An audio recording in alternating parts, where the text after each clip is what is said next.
Welcome to episode 102 of the Whatnauts review show, where every week we pick a story and we talk about it.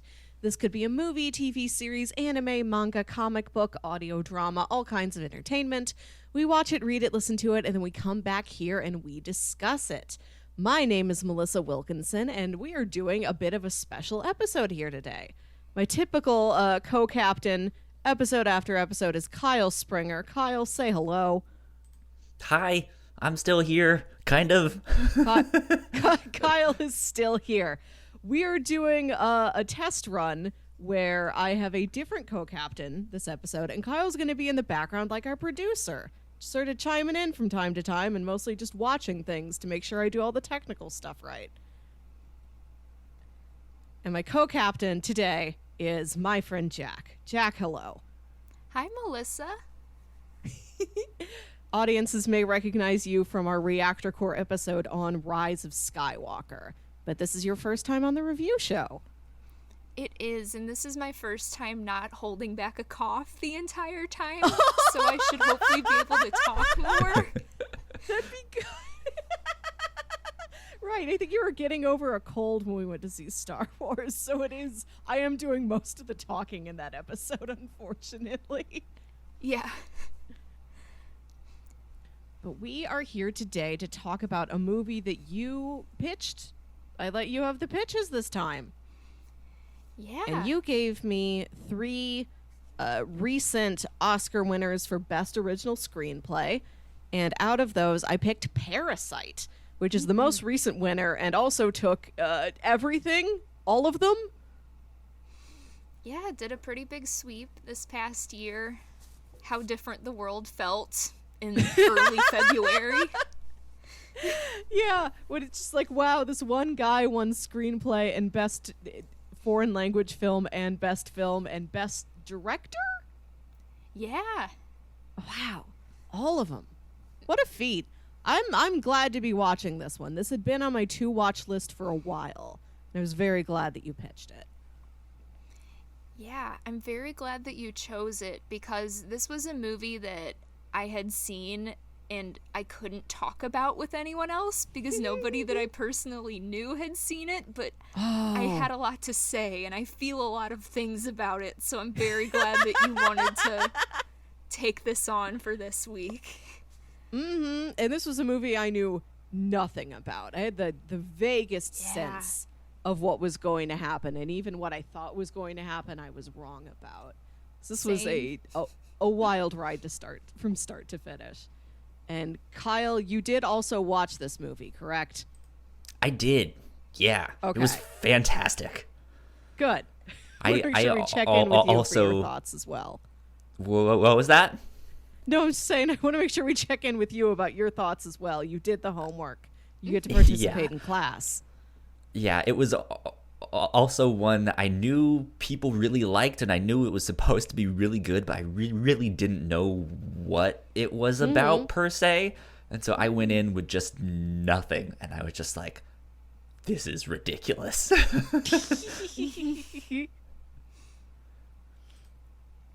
Yeah, a little bit more detail about it. Parasite is a 2019 film from South Korea, directed by Bong Joon-Ho. And the basic IMDb log line of the film is a poor family, the Kims, con their way into becoming the servants of a rich family, the Parks. But their life gets complicated when their deception is threatened with exposure. Which is a fraction of all the things that happen in this movie. Yeah. It's something. I also went into it not knowing anything. Mm-hmm. And I think, thankfully, that's how most people have been telling other people to watch it. Like, just go in not knowing anything and just go on this wild ride.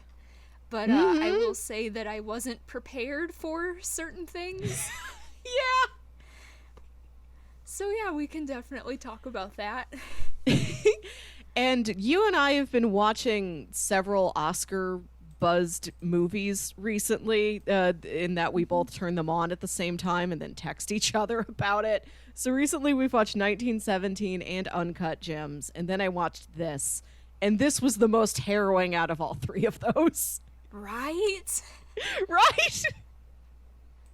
It's like this beats the war movie and Adam Sandler tearing his life apart with poor gambling decisions. This makes Uncut Gems look like a romp. Yeah. And on a slightly unrelated note, I watched Midsommar last night, and I will say, not as harrowing. Oh, Least, interesting. I think that this movie has given me different expectations when watching anything. I'm not as disturbed by anything now. Wow, it's the new benchmark. What a valuable tool we have in our cinema language now. Yeah. Cool. Well, let's take a break and do a little bit of housekeeping, and then we are going to dive full into spoilers and our full discussion on the movie. So just letting you know that if you're listening to this as a podcast, you can also look at it on YouTube. We're not doing a video recording for this particular one, but we do for most of our episodes. You can go to YouTube, listen to the audio, and typically watch Kyle's and mine's faces. That's available to you. If you support us on Patreon, you could access, theoretically, the live streams of these episodes when we do them. We're just taking a break today.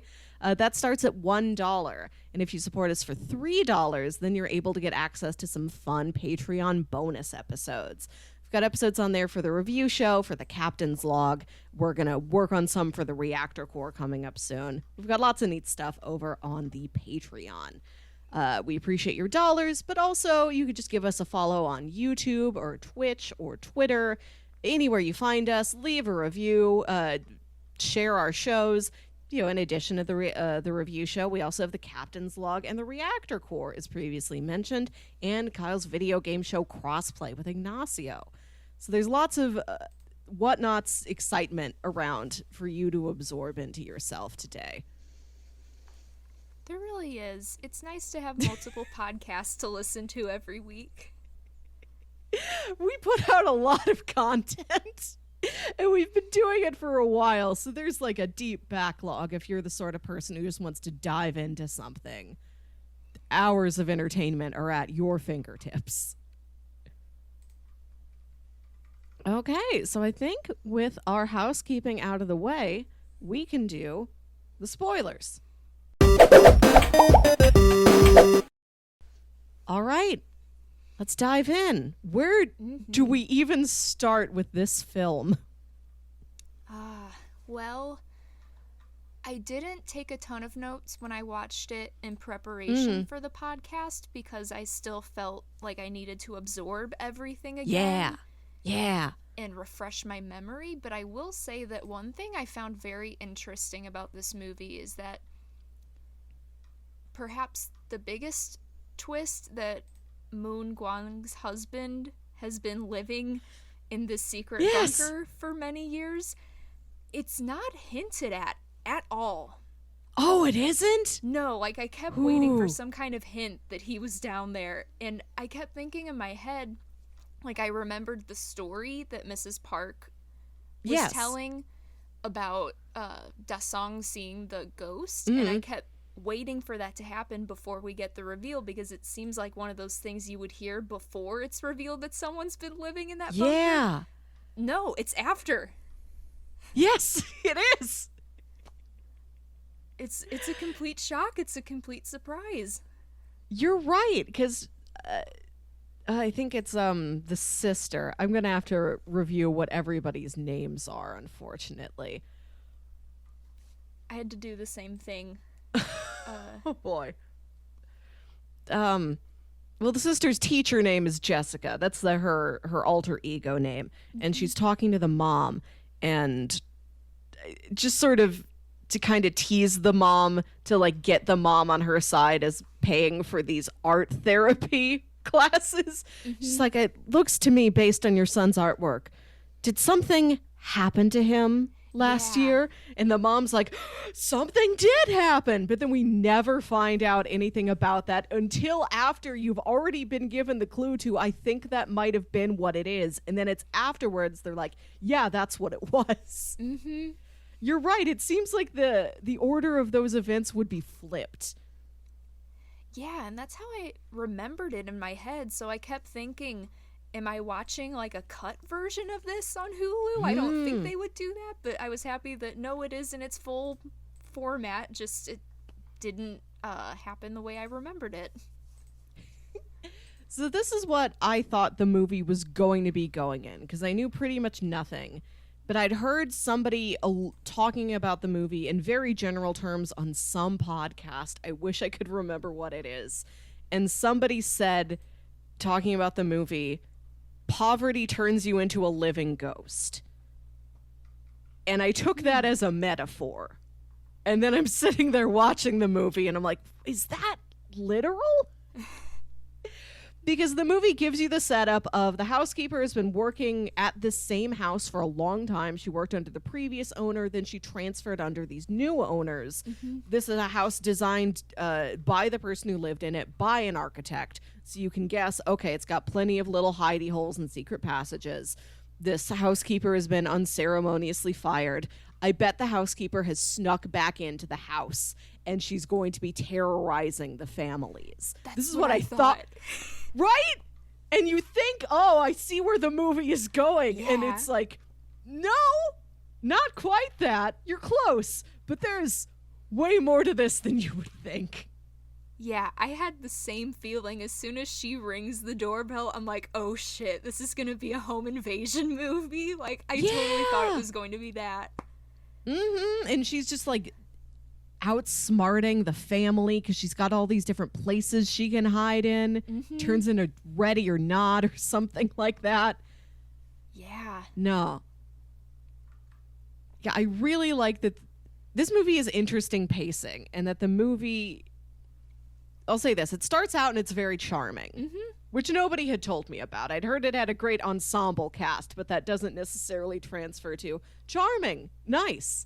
But we're introduced to the Kim family at the beginning of the movie. You're immediately on their side. You feel very warm towards them. I think it does a great job of setting up the conflict, that they are very poor. They get their cell phone service turned back on, and they have a celebratory dinner of like cans of soda and bags of chips. And it's sad, but it's treated kind of lighthearted. Like, it almost feels like we're watching the pilot episode of a sitcom. Yeah.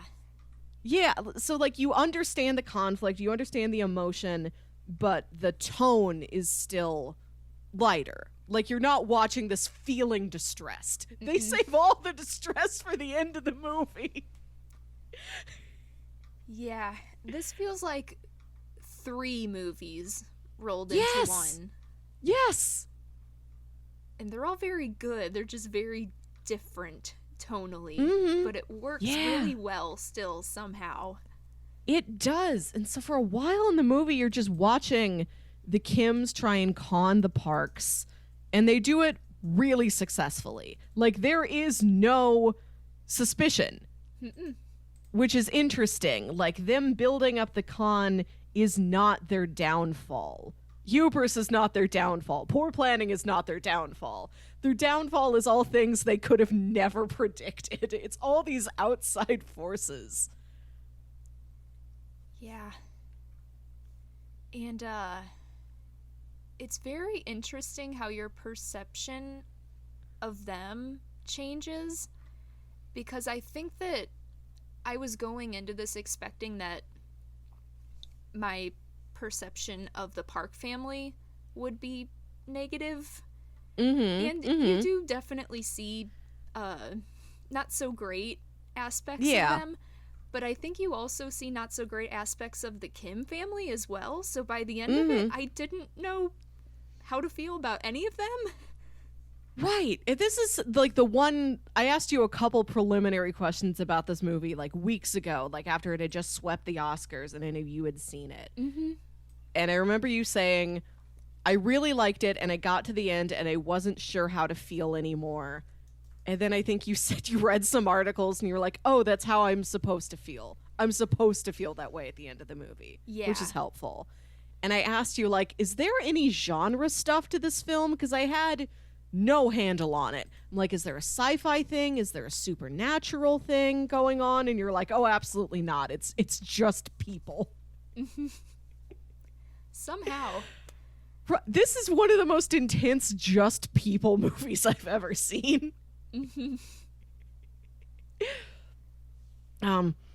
Yeah, you're right about both families. I was pleasantly surprised how legitimately charming the Parks were also. Like, of course, they're pretentious, but they seem like pretty all right people. Like, they do seem to treat their employees with, like, a decent amount of respect. They're kind of fond of them. You can tell that previous housekeeper was a part of the family.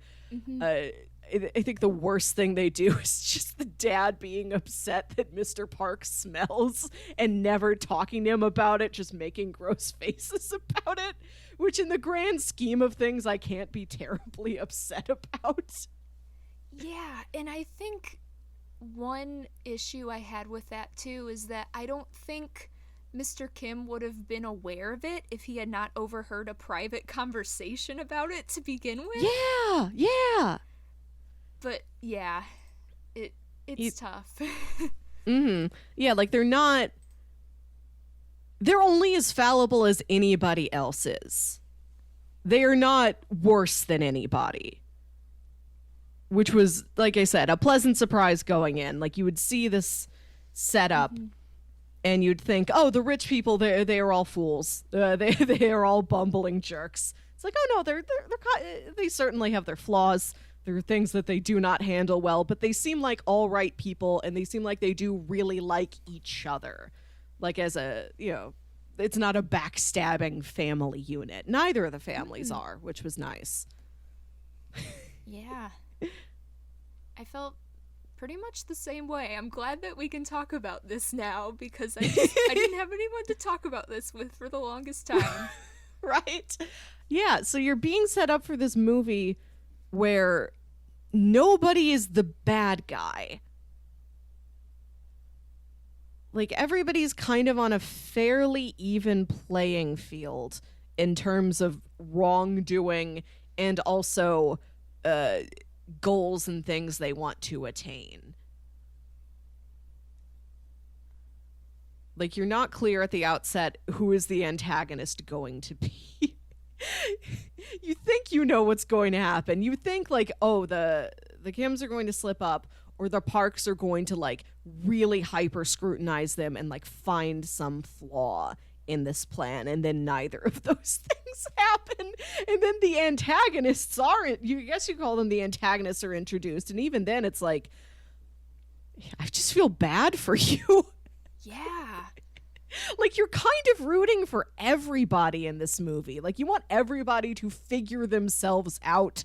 Like, just talk to each other. Just come clean. Yeah. I felt really bad for, I forget his name, Moon Kwang's husband, who had been sitting in that bunker for 4 years, I think, by that point. And he was like, I just want to be down here. Can't you people leave me alone? And I kind of understand his frustration and why he does what he does by the end of the movie. I mean, it's horrible, but like, you understand why he felt the way he felt. Yeah, this is a movie where there's so the Parks and then the housekeeper and her husband, they have all established a status quo. They are all fine with their lives. And then you have the Kims coming in that are still trying to get to a status quo that they like. Like, they haven't felt settled in their lives yet. They haven't found comfort. They haven't found success. They're still wanting for a lot of things. And they pick this underhanded way of going about it, but at the same time, they are providing that family a service. Like, it seems like they're not terrible at any of the jobs they're claiming to be able to do. I mean, I don't know if that's real world class tutoring those kids are getting, but they seem to be learning enough, right? And I think that is part of the plan going in. They're like, we know some of this stuff. Like, we're not absolute fools about this. Like, no, you know art. I do know English. I have taken these entrance exams over and over again, even though I was never able to get into college. But I know how to take an entrance exam, and that's what this daughter needs to know, so I'm going to teach it to her. Yeah, it really does feel like when you get a position somewhere because you know someone who works at the company. Yeah. Because that's how I've gotten all of my jobs. That's how I've gotten promoted at jobs. You just know people, and even if you don't really actually know the thing very well, you fake it until you make it, and that's, I don't know.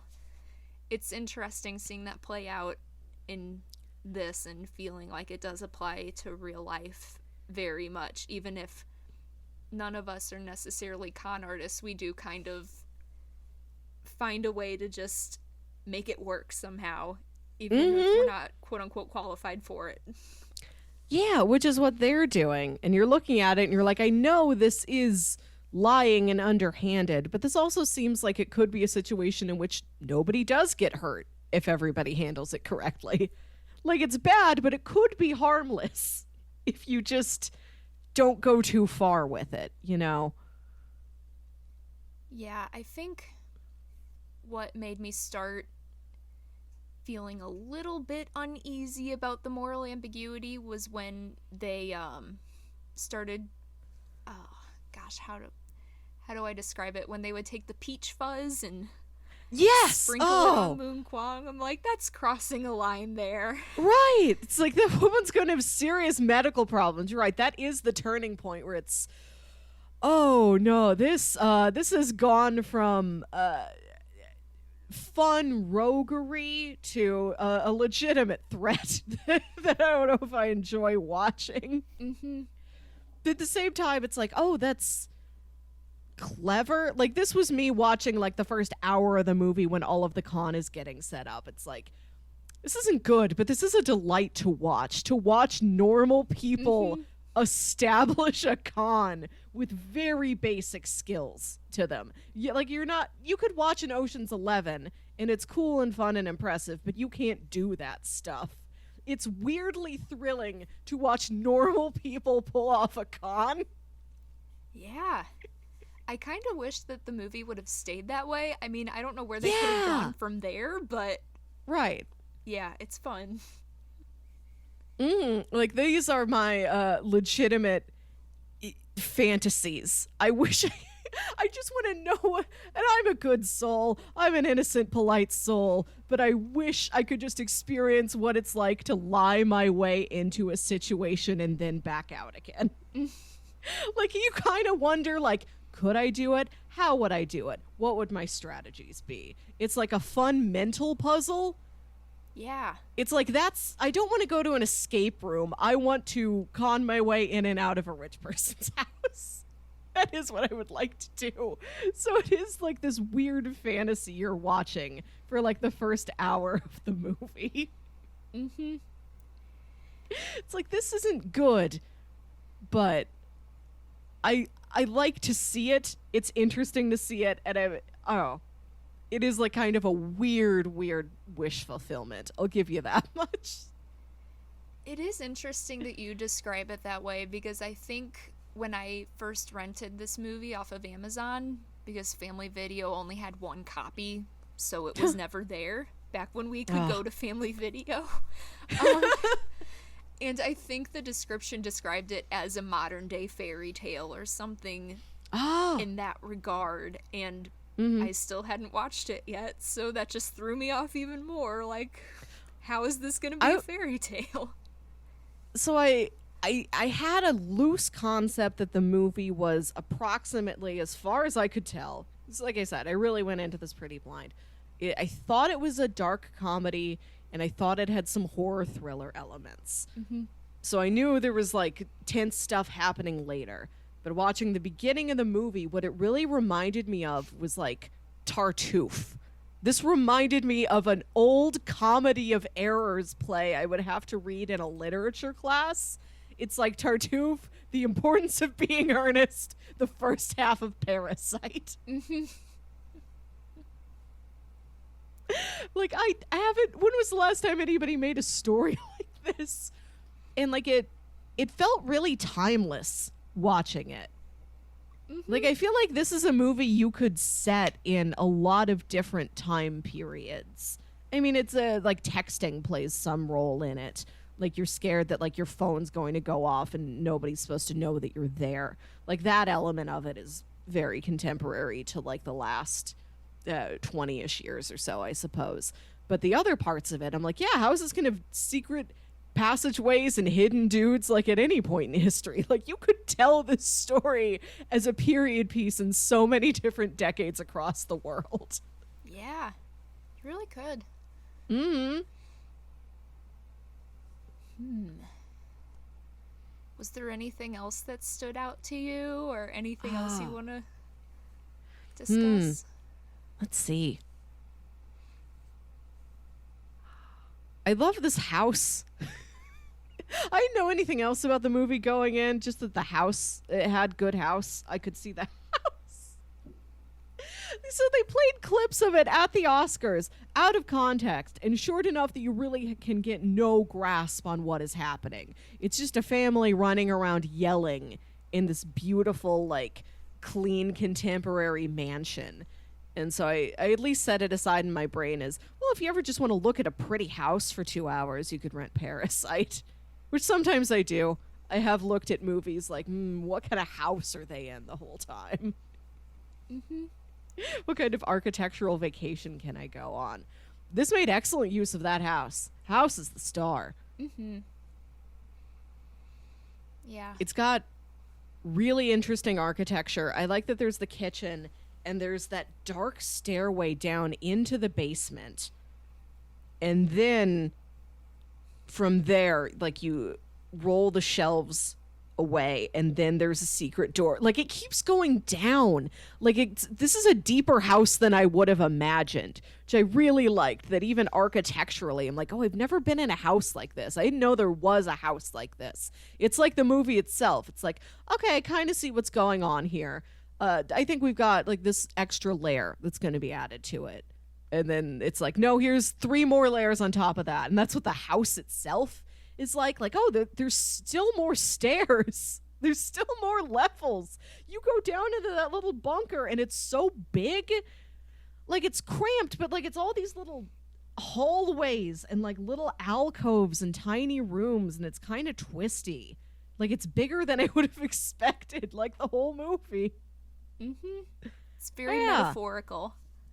Oh, I really like, this is in like one shot. I think the first time you see the housekeeper go downstairs, she's going to get the like plum nectar or something out of the jar from the pantry.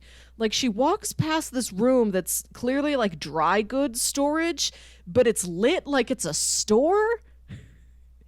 Do you remember this? Like, all of the packaging is laid out on the shelves, like facing front, so cleanly organized. It's all in packaging. It's not like there's anything thrown into a Tupperware labeled with a piece of tape on it. Like, it's all clean, new packaging lit under these like fluorescent lights. It's like there's just a little convenience store in one room in their basement. Which it's so unnatural. But I look at it and I'm like, I kind of wish I had that. I wish I just had a convenience store room in my basement. Or like Barbra Streisand's department store in her basement, because she's Barbra Streisand and she's too famous to go to the mall anymore. So she just made like her own Saks Fifth Avenue in her basement full of clothes she has already bought. It's just laid out like it's a store. Did you know this? No, I did not. Sometime later, like, look up Barbra Streisand's department store basement. It's one of my favorite things out there in the world. I'll have to do that. I will say that it's so interesting rewatching this movie, living in the time that we're currently living in, because I didn't pay attention to that area the first time, but watching it now, I just think that's what a lot of people's basements look like, stocking up on food and supplies. Like, I look in my corner right now, and you know how we usually have 2 cases of water? We have 15. What? 15? We drink a lot of water. That's so many. Yeah, it's ridiculous. Yeah, but it's not just that they stocked things, it's that it was like lit and displayed like a store that really delighted me. I wish, and like they just pan across that room once. Nobody ever goes back in there. I wish they would have. I just wanted to look at it again. You'll have to take screenshots of it and just zoom in and look at everything. One thing that did stick out to me watching it for the second time is that I really want the pizza folding job. It would be fun to just make money folding pizza boxes in my spare time. That was interesting. I did like to see the different. It's like the fact that they don't have regular jobs is bad, but the odd jobs they would pick up were interesting to see. Mm-hmm. Like, oh, the entire family sits around and folds pizza boxes. Mm-hmm. Those are my favorite Like, kind of it's- jobs, just like mindless, repetitive work where I can just zone out and listen to music or podcasts and not have to worry about messing anything up. Mm-hmm. And then they're also trying to not con, but like persuade the person who works at the pizza restaurant, like, do you need more staff? You could hire me as staff. Mm-hmm. Yeah, I like how they establish before we even get to the Park family that this is just how this family survives. They're just constantly trying to work their way into wherever they can find work. Or like they're stealing Wi-Fi from their neighbor. They don't have their own Wi-Fi. Yeah. It's like, oh, she put a password on it. Now what do? We can't crack the password. Yeah. Yeah, I think this movie was one of the most effective character establishments I've seen. Like, it so quickly you get what this family's about, and you're really on their side, and you're enjoying it. Which, like I said, is like for their quality of life, it should feel like more of a bummer than it does. Like, I think the film does a good job of like portraying the terrible lives of these people while still making the movie palatable to watch.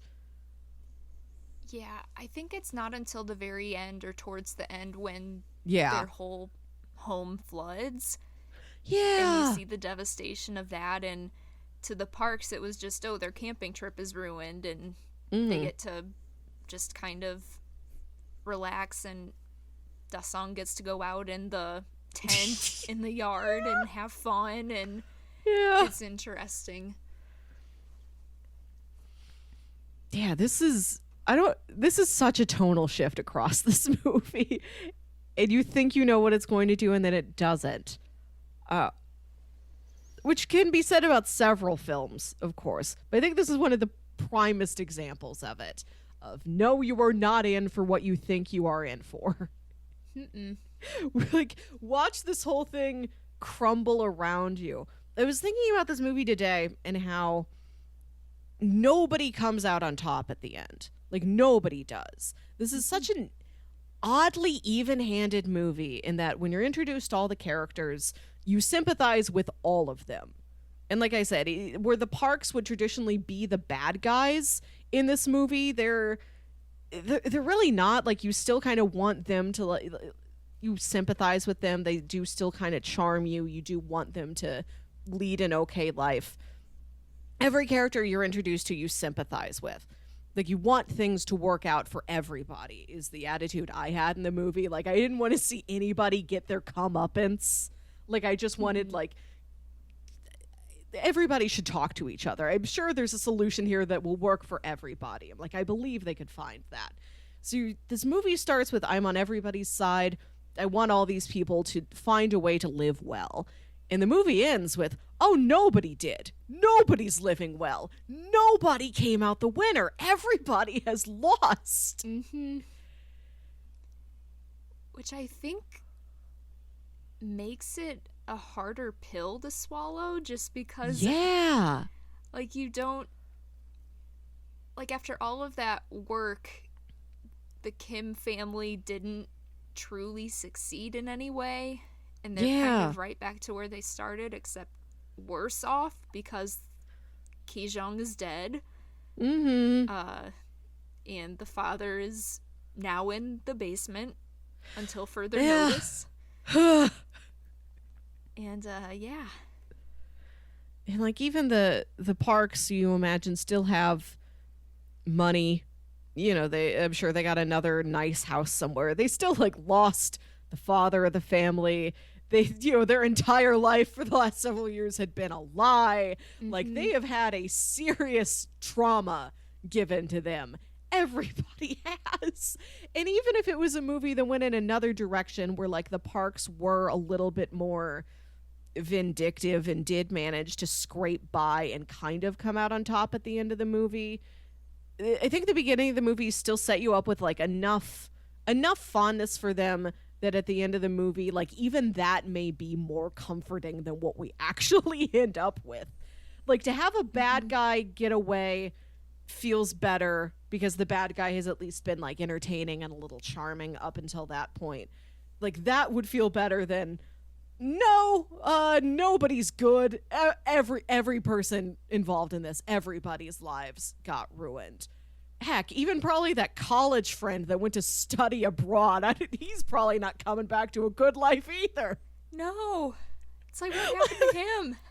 Right? Like, he's gonna find out that, like, oh, so I gave my friend that job, and I asked him, and I gave him my friend this job because I knew he wouldn't flirt with this girl I was tutoring who I had a crush on, who was like a couple years younger than me, but I was going to try and do it right and wait to ask her out until she was fully old enough and we were both in college. He's like, I will ask my friend to tutor her because I know my friend won't flirt with her. Friend flirts with her anyway. The two of them have a whole thing going on. Then friend's family lies their way into the household. Like, you imagine, like, the college friend was like, oh, that's a nice housekeeper. That's a nice driver. Oh, both of them were fired? Oh, the housekeeper's husband had been living in the sub-basement? Oh, the dad is dead? Oh, the daughter and the family moved away somewhere? What happened? I've just been in Germany for the last 6 months. Where was he? He's going to come back to nothing he recognizes being the same. He's like, I gave you guys a rock. What did the rock do for you? Yeah. Every character is screwed over at the end of this movie. All of them. Like, the littlest spark is that you get is when the parks are like, I think it was the parks, I forget. When somebody's like, I imagine that chauffeur got a good job somewhere else. Yeah. Mm-hmm. But even then, it's just theoretical. Like, all you can do is imagine, I think that person has enough resources to get by out there in the world. You can just guess that they do. There's no confirmation. There's nothing to hold on to. Nope. Oh. What a wild movie. But but back to what I was saying about how nobody comes out on top at the end. I'm like, what other stories operate like this? And I started thinking about Fiasco. Right? Fiasco is a tabletop RPG system that's based on like Coen Brothers movies and like heist movies and crime gone wrong sort of stories, right? It's like build your own Fargo in a box with like some pens and paper and dice. And like you all play a character who's supposed to be like a small town criminal or rube, and you just play these scenes with each other. It's a really great RPG, especially like if you don't really know RPGs that well, or if something like D&D is very intimidating to you with like all the dice and numbers and stats and stuff. Fiasco is like real simple to pick up and play, and great if you're more of like an improv person who's like, I don't care about equipment, I just want to talk and do scenes with people. Fiasco is great for this. But the structure of the game is that halfway through the game, you are supposed to introduce things that mess up the story. It's like, okay, important object gets stolen, old, angry lover comes back, and at the end, there's like a whole table, like you accrue these dice over the course of the game, and at the end of it, you take the number of dice and then you look at the table, and there's a couple of them that do equate to you've come out on top, like you actually got away from this pretty scot-free. Whatever it was you wanted, you got in the end. but most of them equate to, yeah, your life is in shambles. And the last part of the game is that everybody goes around and says, well, this is where my character is now, living in shambles. It's a fiasco movie is what it is. Just taken like a really severe turn.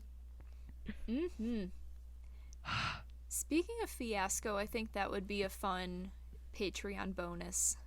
Yes. To do. Yeah, we're gonna have to figure out how to do fiasco digitally, because there are some interactive elements where it's like, take a dice and give it to your to somebody else at the table, or like you place cards in between yourself and like the person to your left. It's like, okay, we share this chunk of backstory with each other, but I'm sure there's a way to do it. Yeah, fiasco would be fun. Yeah. Parasite is a movie that at the beginning, I'm like, I know I'm not supposed to, but I kind of want to try living like this. To where the end, it's like, please, I want none of this. No part of this should come to my life. And you can't tell at the outset that's how you're going to feel about either part of it. Like I mentioned, like a heist movie, for instance, like an Oceans of some kind. It's like, oh, cool, glamorous, sexy. You're Brad Pitt and you're eating a bunch of snacks. You know, you're George Clooney and you live in Italy. That all sounds great. I want to live like that. Bet, the FBI is going to crack down on him at the end. Wouldn't want that. This is like sitting down. It's like, I kind of want to if I could fabricate, if I needed to fabricate a second life for myself, could I do it? Would I be convincing? I'm intrigued by this. I know I'm not supposed to do it, but this is what makes it thrilling, is that I get to live vicariously through somebody else who is trying to do that, and I get to see how well they're doing it. So you have no idea, oh, now that I see this in front of me, I think I would, like, there's something about this that's like a fractionally aspirational, and then it takes that severe turn at the end. It's like, oh no, oh, this is far, far worse than anything I could have ever imagined would have happened. Yeah. It's a way that I feel a lot of the time watching media. Yeah. I'm living vicariously through these characters, and then things go terribly wrong. And I'm like, and that's why I'm not doing it in real life. Right, exactly. This is why I am mild-mannered and polite. But like when I play, talking again about RPGs, when I play Dungeons and Dragons, I want to play a rogue. Like, it's fun to imagine, if I had to sneak into a house, how would I do it? If I had to hide in a house, how would I do it? Like, these are like the silly daydream fantasies that are just fun mental puzzles to give yourself. And here you see it playing out, and it's only exciting for so long before it becomes an absolute disaster. You're like, I'm too deep in the mud. How do I dig myself out now? I should have never done this. I should have just gone to work at a McDonald's.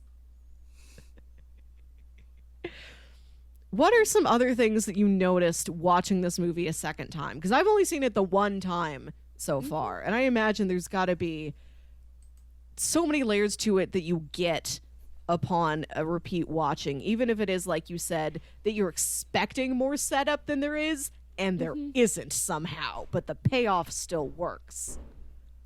Yeah.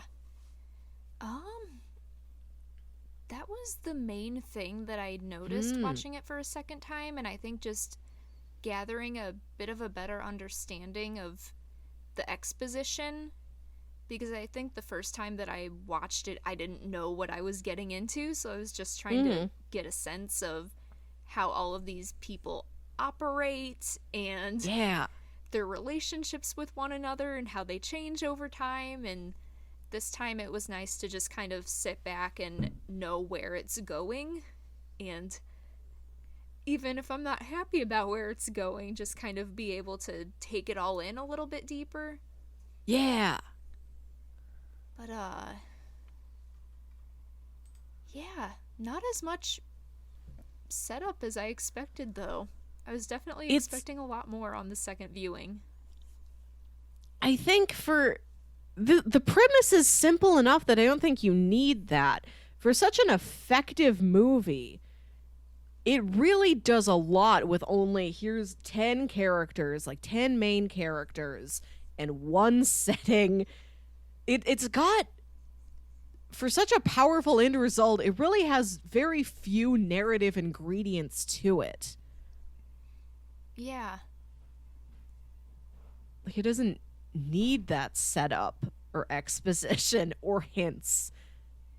Like, you don't start the movie thinking this is going to be a mystery, and it isn't a mystery. It's like you've just been thrown a culprit.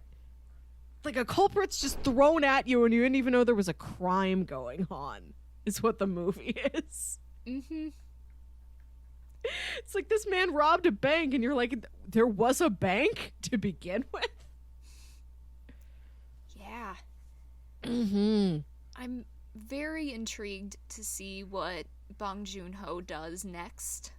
Mm-hmm. Which I will say that's perhaps maybe one positive thing that's coming out of everyone staying indoors is that maybe like all of these brilliant creative people will be writing while this is going on. Like if Could they're be, not yeah. traumatized enough, I sure hope that Bong Joon-Ho is writing something right now. I hope that Jordan Peele's writing something right now. Yeah. Wherever Like, these people- people are, I hope they're well. Yeah.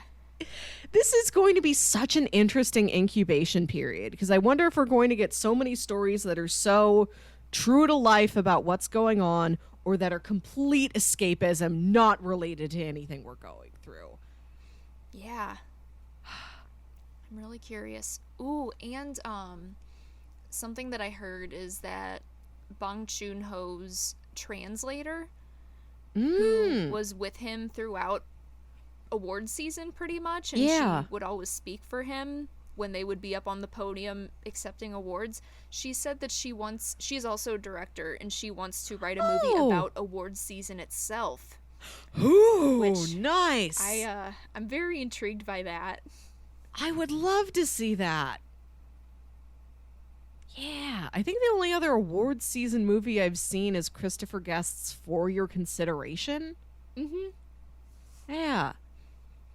Which is good, and it's like it's a little cynical, and I'd be interested to see if more versions, more stories on that topic would also be cynical, or if they would be cynical in a different way where you at least have a different aspect of it, if they would be more positive, because that's a whole movie about that's a story about a movie that looks like it's going to be this great independent critical darling from the outset of production, where like people are getting, oh, like a reporter came to visit the set and seems like there's real buzz about you, Catherine O'Hara. Catherine O'Hara, this could be the time you really get an Oscar.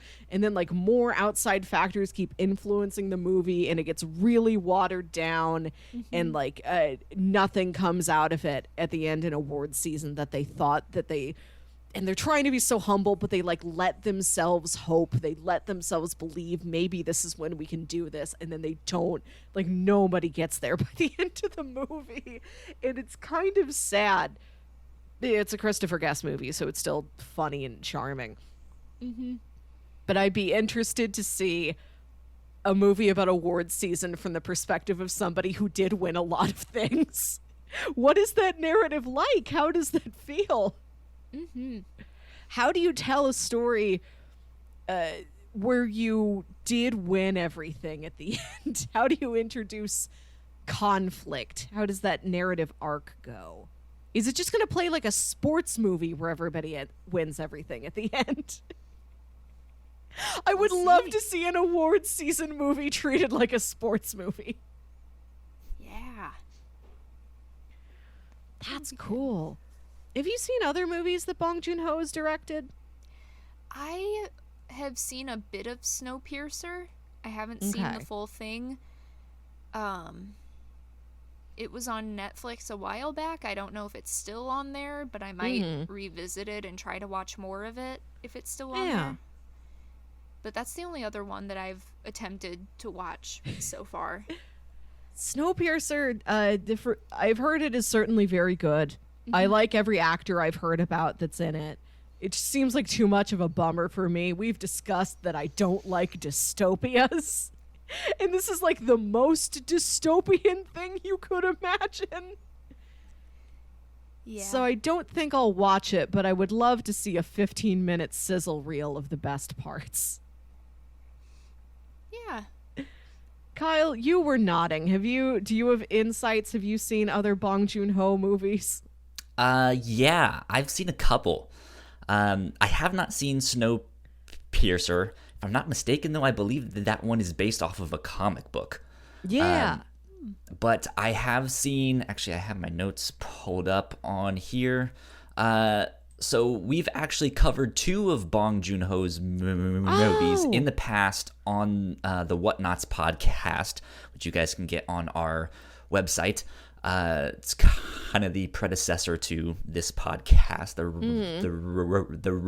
review show. But on episode 81, we covered Okja, which is a Netflix original I forgot film. he did that one. I was not a huge fan of that one.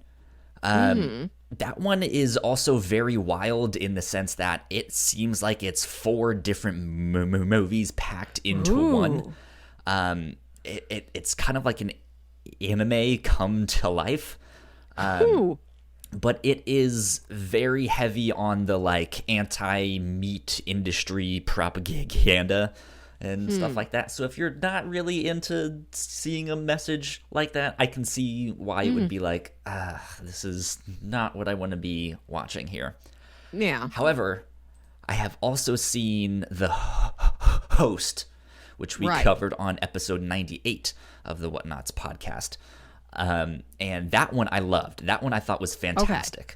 And that's about that one's more of like a monster movie, where there's this monster that attacks the city, and there's this one family that gets mixed up and separated, and they're trying to rescue one another and stuff like that. And I loved that film. That one is fantastic. Yeah, I've heard really good things about The Host, but I haven't watched it yet. So, but yeah, that's all that I've seen. Do you have anything you want to say about the movie? We don't want to cut you out of the conversation entirely. Do you have insights you would like to share? Yeah, so I thought this one was a roller coaster. I at first was just fascinated watching them con their way into this family's lives. And then I would like to say that it spirals out of control, but it doesn't really. It just explodes. And it's just like, oh, okay, this is not what I was expecting. I was kind of expecting to have the rich family, like, have it be revealed that they were somehow fucked up and like, oh, they're all serial killers and they're like somehow stalking this family that thinks that they've conned their way into this family, or something like they have somehow also conned their way into like pretending to be rich. And somehow they've made it into these things, but like they also have no idea what they're doing. But in the end, I think it's a great film that really dives into, I think something you mentioned at the start was just this idea of poverty will turn you into a ghost.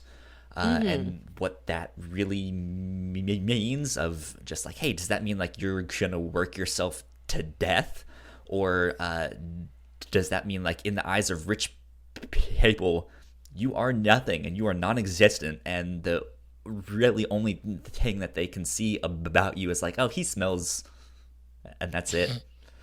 Just like, because like the rich family is just like throwing all this money out, like, yes, we need art therapy, yes, we need this, and they just don't really pay attention to these exact details of like, I mean, this is kind of photoshopped, like, where did you say you went to school? Like, let me see your transcripts. And it's like they just don't check up on this stuff, and it's just like there's this layer of just like we don't see exactly what you see or who you are exactly. So I thought that was fantastic. Yeah, and it is interesting that the Parks don't look closer into any of these cover stories, and it hits this interesting balance where they're a little foolish, but you also kind of admire the fact that they're like, no, I trust your word of mouth. If you recommend this driver, I want to interview and talk to this driver. And based on meeting him and based on what you say, I'll glance at the paperwork, but that's all I need to hire this person. Like, they're foolish, but they're also really honorable about it. Like, you kind of admire and appreciate that they are that trusting. Yeah, that's something that I've seen a lot in Korean cinema, and just from, I mean, here I am, pasty McPale white guy, but from what I've seen in movies and TV, it really seems like that family unit is something you really take care of, and so to see this whole family be a part of this, like, hey, what if we all get on that? Like, how can we help each other con our way into this family? And then you see it at the end when shit hits the fan, and it's just like, well, they don't know that I'm married to the housekeeper, but they want me to drive them to the hospital because that's my job. And like, like, still no words are exchanged in that moment of just like, that's actually my wife. Like, I need to, like, do all of that stuff. Or I guess it was the daughter that got stabbed. So it was like, that's actually my daughter. But still, like, there is this understanding of just like, this is my family. I'm going to help them do whatever they need to survive. And that I think shows itself strongly in this film. And there's like a little bit of understanding in like the Parks at the end where they see him staying with the daughter. Like, they don't understand why, but they kind of get on some emotional level like, okay, we're not going to get you to come with us. Like, just throw us the keys. We'll drive ourselves this time.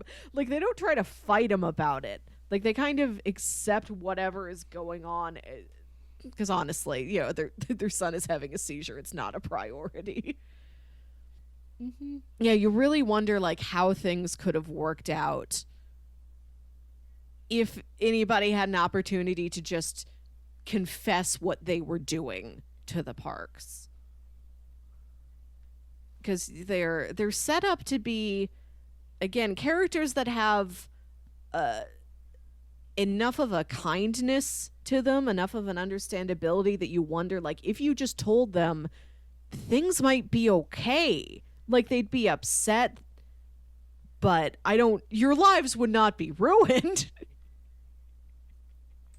Yeah, like, they didn't really need to hide the fact that they were all family. You could have just been like, hey, my sister knows how to do all of that stuff, and if you trust me, like, she's family, so we can make this work. Yeah, it's like the Kims almost made it too complicated. Like, you wonder if they just came forward and he was like, my sister can do that, my dad can drive, my mom's pretty handy around the house, like, do you need help with things? There probably would have still been the element of, let's knock out the other household staff, but could they have brought themselves on as a whole family unit? Would that have worked? Yeah, like, you look at the end of this movie, it's like, oh, there's so many chances you had to go a different path, and what would have happened then? Yeah, and it, like, oh, sorry. No, I'm just like, how much would be saved? Even if they did come forward as, we are a full family, how much is the man in the basement still a threat at the end of the day? Yeah, it almost makes you wonder if they would have been upfront about being a family if the parks would have said, "Oh, well, why don't you all just move in? We have the room and you can just be here all the time." Or I don't know. I could have seen it working out that way. And Kyle, you were right when you said that you were kind of expecting the movie to spiral out of control, and it doesn't. Everything just explodes. There is such a quick, it's like a matter of hours that it takes for everything to crumble to pieces. And at the outside of the story, you would imagine that if things are going to fall apart, it's going to be like little slip ups at a time. Like it would take weeks for the con to unravel. And no, the con is in place the entire time. It's just that everything, like these outside forces come in, or I guess inside forces come in and just blow everything up, like very, very quickly. It's 2 days. Everything goes to heck in like 24 hours. You like from the part where the housekeeper knocks on the door in the rain to like the next day when everybody's dead at the picnic. It's 24 hours. Yeah. Ooh, something that I kept thinking you were going to mention when you talked about at the beginning the living ghost metaphor. I thought that you were expecting, or that you were going to say that you expected that the old housekeeper would be a ghost.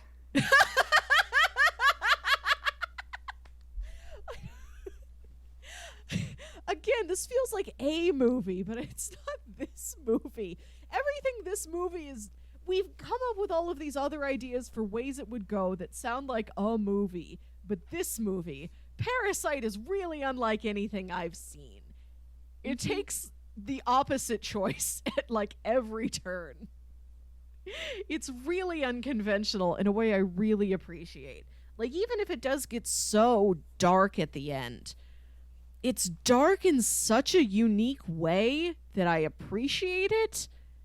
It's like enjoy might be a strong word, but I can see this being a movie that in like a month or so I'll be talking to somebody and I'll be like, oh, you should see this movie. Like, let's sit down and let's watch this.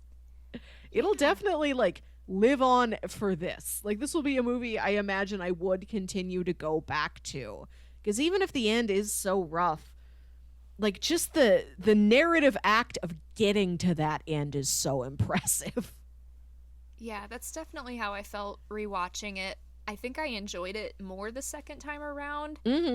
Knowing what was going to happen and then just being able to, excuse me, my stomach is growling.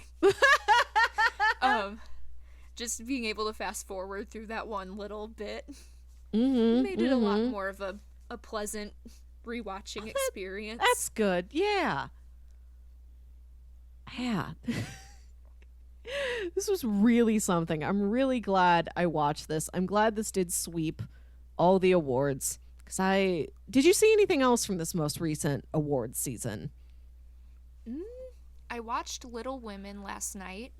Oh, It was really good. I had a Florence Pugh double feature unintentionally, but I'm like, we might as well do this now.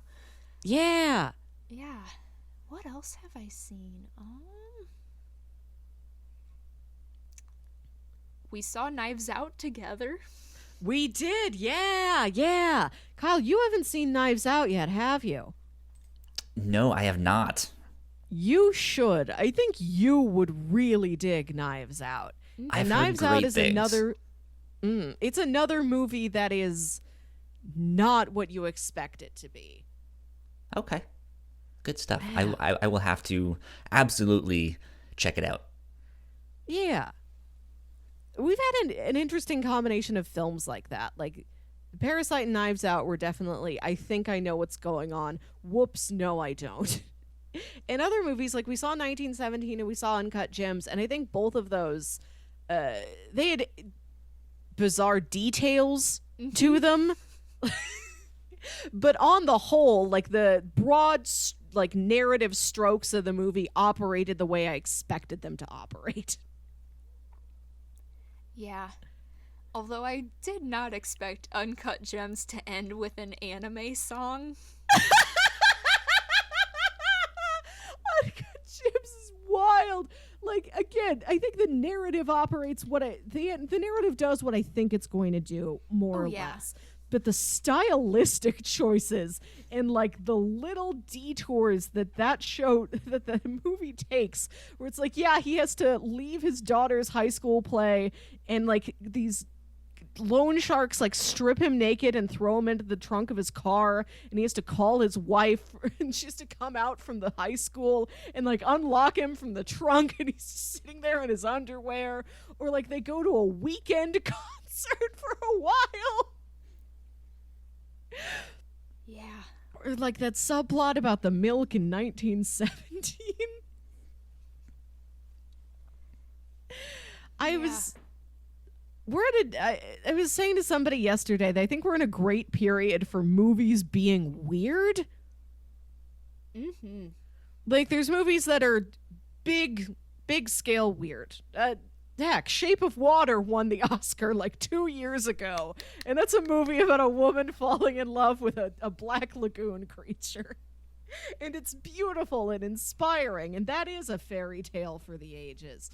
Like, you've got movies that are broad strokes weird, and then you have movies like 1917 where it's like, this is got this technical uniqueness to it, where it's done in these series of one shots, it's done in real time, but the narrative is fairly conventional. Not boring, but just conventional. It's kind of what you would expect out of a war movie. But there are the little bits where, like, he's drank all the water out of his canteen, and they come across a farm with a pail of milk, and he pours the milk in his canteen, which is a surprising thing to see. And then he's carrying around this warm milk for the whole of the movie, and later he encounters like a refugee baby, and then he gives the milk to the baby, which aren't absolutely wild, but it's like, I didn't know this was part of it. Nobody told me about this milk subplot this movie has. Yeah, and that's a movie that I watched my entire family watch. Because the two of us watched it together, and then my dad watched it the following morning, and then my dad and mom watched it together the following day. And so I got to watch both of them experience the milk thing, and they both had things to say about the milk. Right. Like, it's not just the both of us. Everyone is concerned about this boy's health when he puts that milk into the canteen. Right. Oh, and he's hurt his hand, and he dips his hand into the jug of milk. It's like, yeah, help you. Just pour your bloody hand. Just put it in the milk.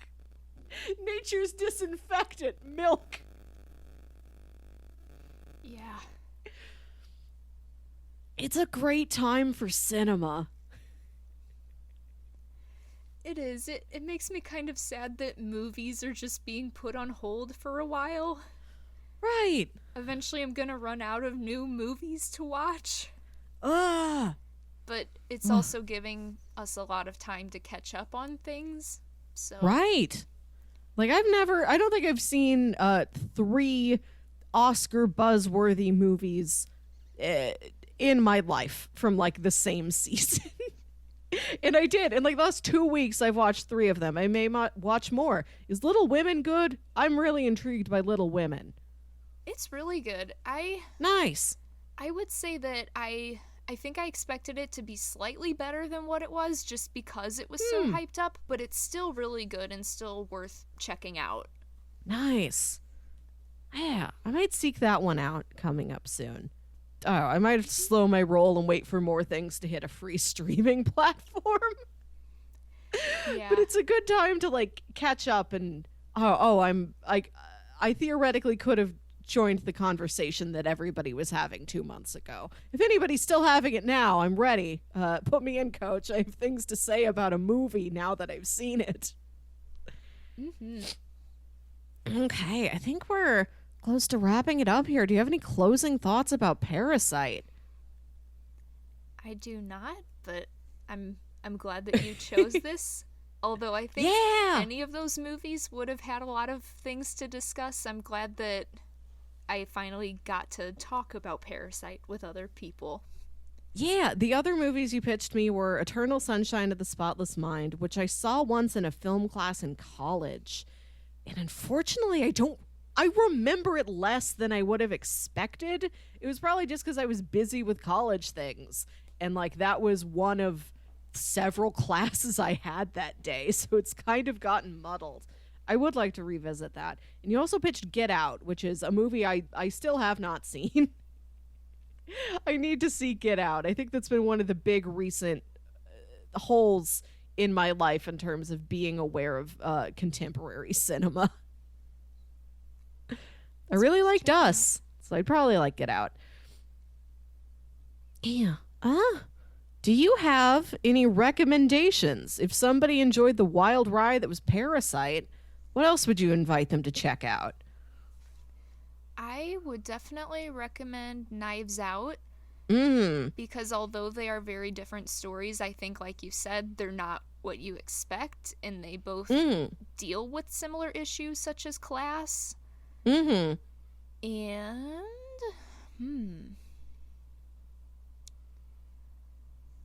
I'll try to think of something else.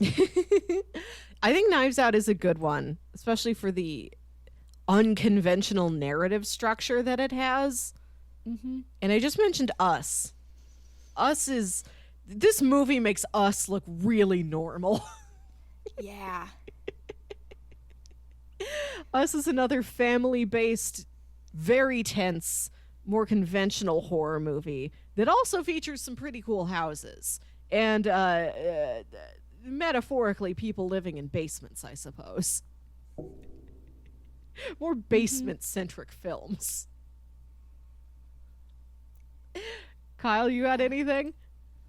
Yeah, I do have a couple recommendations. So besides just checking out more of Bong Joon-Ho's filmography, there's another film, I believe it is on Netflix. It's a Korean film from 2017 called Forgotten. Okay. I watched this on Netflix a couple months ago. Oh boy, this is a wild ride. This is, I wouldn't necessarily describe this as a good film, but it is just so ridiculous in how it changes from the start of the film and what you think it is to the end of the film. This is about a young man whose older brother gets abducted. And then 20 days later, he returns. And he doesn't remember what happened. You know, it's just, there's this mystery of like, there's 19 days where no one knows what happened. And the younger brother then starts to notice some discrepancies. And some things are wrong. Some things are not. He said this one thing then, but now he's saying this one thing. Ooh. What really happened? And so it's just this like mystery, this psychological mystery of like, what happened? Is this my brother?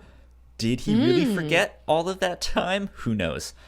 Yeah, and I think that is one of the most wild films that I have seen. If you guys also want a Korean TV show, I happen to really like this series called Bad Guys.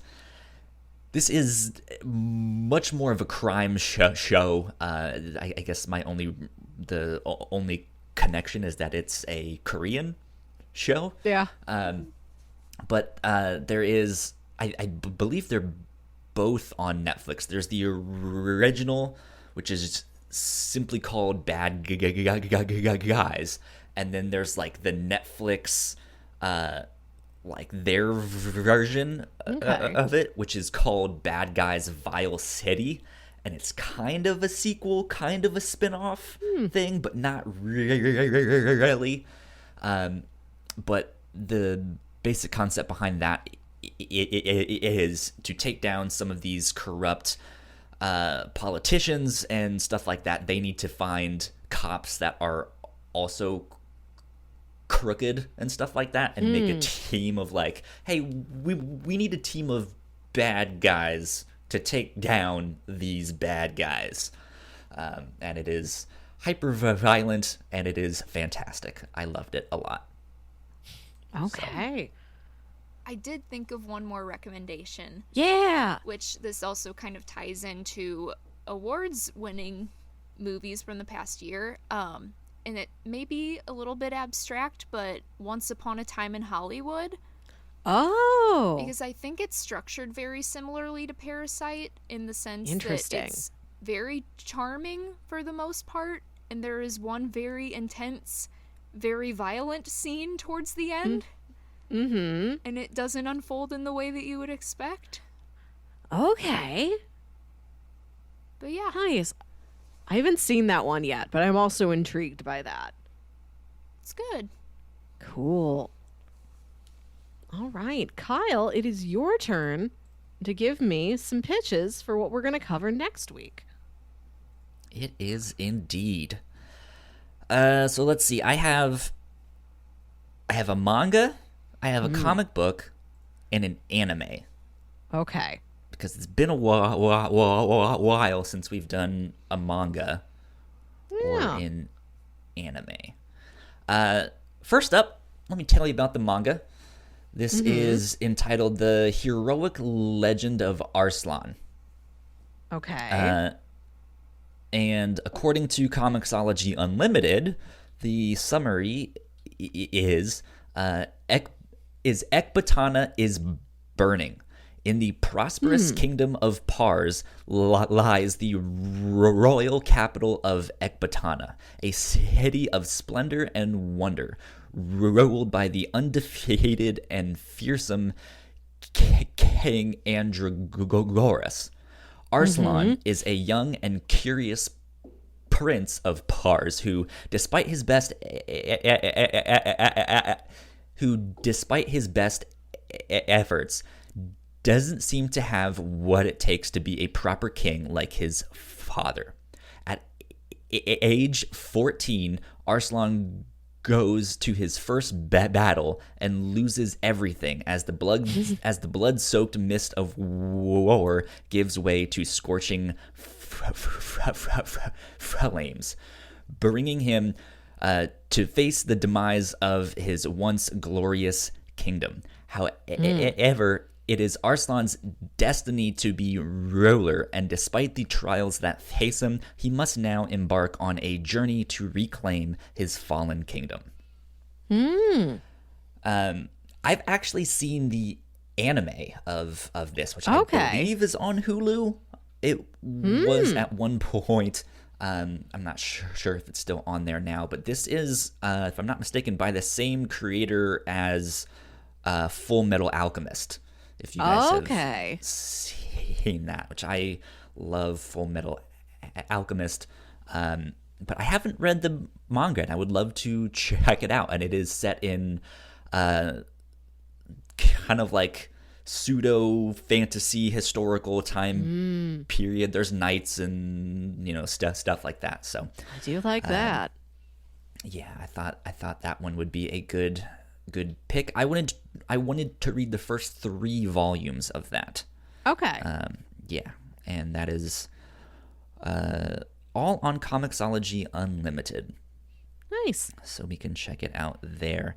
The next thing that I wanted to do, pitch number 2, is also on Comixology Unlimited. This is a comic called Fables. Oh, yeah. Fables is the winner of 14 Eisner Awards and one of the most enduring Vertigo titles. When a savage creature only known as the Adversary conquered the fabled lands of legends and fairy tales, all of the infamous inhabitants of folklore were forced into exile. Disguised among the Mundies, their name for normal citizens of modern-day New York, these magical creatures created their own secret society they called Fabletown. So I've heard good things about this. I wanted to read the first 2 volumes. Okay. Fun fact about this, they were trying to get this developed for TV, and plans kind of fell through at the last minute, and that is when ABC decided to make the show Once Upon a Time. It was their own version of like, let's explore all of these fairy tales and stuff like that. So I think that one could be fun. Yeah. And then let's see here. So this is the anime that I wanted to pitch. This is pitch number 3. It is called Giant Robo: The Day the Earth Stood Still. Okay. Oh yeah. And it's a series of video animations based on Mitsuharu Yokoyama's manga series Giant Robo. I know this guy. I've seen him before. Yeah. Giant Robo is an homage to Yokoyama's career. The series features characters and plot lines from the manga artist's entire canon of work, effectively creating an all-new story. The events take place in the near future, 10 years after the advent of the Shizuma Drive, which triggers the third energy revolution. The series follows the master of the titular robo, Daisaku Kusama, and the experts of justice, an international police organization locked in battle with the BF group, a secret society hell-bent on world domination. I watched this one years ago, and I don't remember it at all. It's Okay. besides the fact that it was very fast-paced and very over the top of just like, this is operatic, large-scale things are happening nonstop. So, pitch number 1 was the Heroic Legend of Arslan, volumes 1 through 3. Pitch number 2 was Fables, volumes 1 and 2. And pitch number 3 was Giant Robo: The Day the Earth Stood Still. There's 7 episodes, but they're about 40 to 60 minutes long each. Oh, okay. Interesting. I think I'm actually going to go with the Heroic Legend of Arslan. Because I'm a big fantasy person and you're not. So I thought I would take the opportunity to pick the rare time you do pitch me a fantasy title. There you go.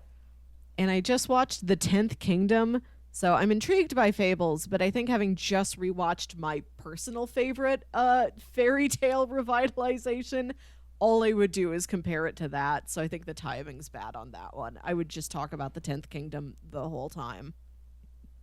Good stuff. Yeah. Good Heroic stuff. Legend of Arslan. Let's find out what the heck this thing is. Yeah. Jacq, if you had to pick one, what would you have picked? I think I would have chosen the robot one because then you would have had a lot of robot media this month to cover. Yes. Yeah.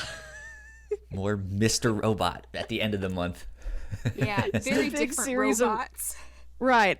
Kyle, I still got to get you to watch Pacific Rim one of these days. Yeah. You'd think being a fan of like giant mecha and stuff like that, I would have seen it. But I remember when it came out and I was just like, but it's not Gundam. Oh. This is why I tend not to pick the giant robot things you pitch, because I want, like, one of these days I'm going to get you to pick Pacific Rim when I pitch it to you. So I'm trying to create a giant robot drought. And then you'll have to say, well, it's been a while since we've done a giant robot. Now we have to watch Pacific Rim. There we go. Good stuff. Good stuff. Okay. All right. Kyle, where can people find you on the internet? I am at Yo Kyle Springer on Twitter and Instagram. Nifty. Jacq, you don't have to plug your own Twitter or anything if you don't feel like it, but is there anything out there on the internet that anybody has made that you'd like to direct people to? Just any recommendation. Oh, good question. I still need to look into that Jed Tavius side blog that I found. Let me see. It's probably bookmarked on my computer. So happy. Yeah. It's fresh dash Jed Tavius JEDTAVIUS.tumblr.com. I still haven't looked through it, but oh, good. yeah. It's not. I have no idea what that is. Okay, Kyle. So last year we rewatched the Night at the Museum trilogy. Do you know these? Do you remember that there was a tiny cowboy and like a tiny Roman centurion? Yeah. Is this like erotic fan fiction of both of them? Because that would be fantastic. I don't know how erotic it is, but yeah, we've become very invested in this OTP, and we went looking. we went to YouTube looking up Night at the Museum AMVs, and we found a lot. And we look periodically every couple months, and they're still there, and sometimes there's new ones. New Night at the Museum fandom content is out there for you on the internet, should you wish to find it. Sounds like you can have more than one night at the museum, if you know what I mean. Many. And you can find me on Twitter and Instagram at WilkyWit. That's WILKYWIT. So you can join us next week for the first 3 volumes of the manga Heroic Legend of Arslan, which is available on Comixology Unlimited. And then the week after that, we are starting our next continuous TV show series. So for one podcast episode a month, we're going to be covering 1 season of Mr. Robot, which is a 4-season show that's been concluded. So we get to watch all of it. Mm-hmm.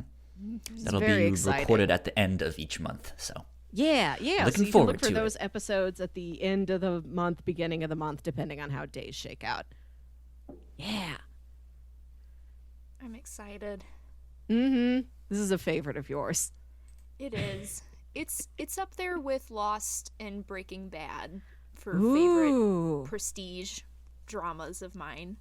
Yes. Yeah. I'm glad Lost gets to count Season as 1 a is prestige fantastic. drama. Mm-hmm. Yeah, that'll be exciting. Okay, well, thanks for joining us here on an exciting and fresh new episode of the Whatnauts review show. It's been great. Thank you for having me, and next time I would be up for doing a video thing. I thought I would still have a wet head, but I woke up earlier than expected, and hair is dry now. No, I feel the same. I also have to schedule out what I do to my hair to make sure it looks good on camera. Yeah, that was my main thing, thinking, I don't know if we should just do audio only for this, because I'm not used to having to actually schedule hair anymore. Yeah. We'll keep that in mind. Okay, awesome. Yeah, thanks for joining us. This was cool. We'll have to do it again. Thank you. Yeah, thank you for having me. It was an honor. All right. Thanks, everybody. You have a good week. Bye. Thank you. Bye.